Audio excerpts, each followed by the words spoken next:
In this video we're taking a look at the G-Starts to Player LED buttons, joysticks and encoders bundle available on Amazon. In this kit you will receive everything you need to put together a two-player controller for your home arcade. You will receive 2 joysticks, 20 LED buttons, 2 USB encoder boards, and all the cables needed to connect your controller together. There are a variety of color options available that should offer something for everyone. The joysticks are of a real good quality and not what you'd expect from a starter kit such as this. The restrictor plate on the bottom features Sanwa branding. The joystick feels robust as you wiggle it around, enough to withstand the more aggressive of players.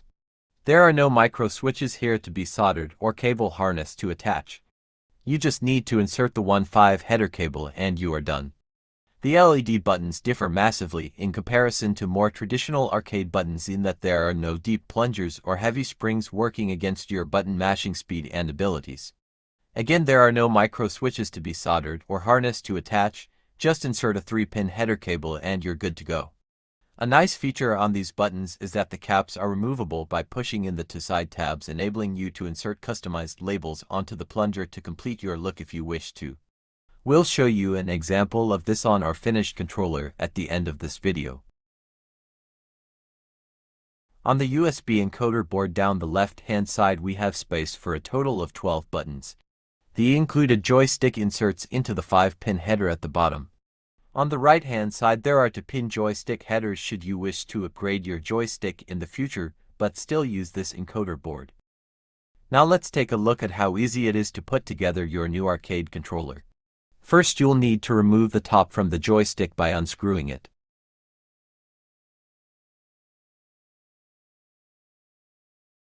Don't forget the dust cover. Now we'll put the buttons in place by inserting them in the button holes on the control panel. Turn over your panel and lock the buttons into place with the included plastic locking nuts.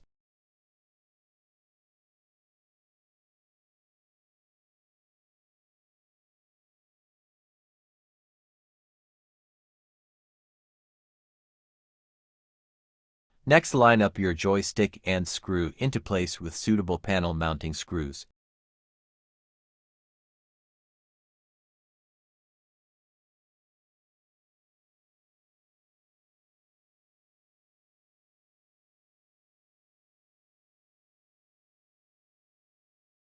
Once you've finished screwing the joystick into place, you can turn your control panel back over and replace the dust cover and top.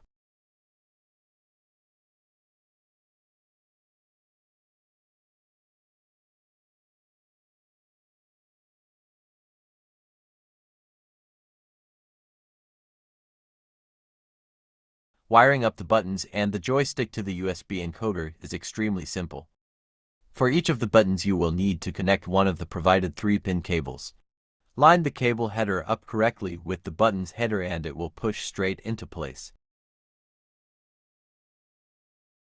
Now push the other end of the cable into one of the button input sockets down the left-hand side of your encoder. For the joystick you will need one of the included 5-pin cables. Like before with the buttons, line this up with the header on the joystick and it should push into place.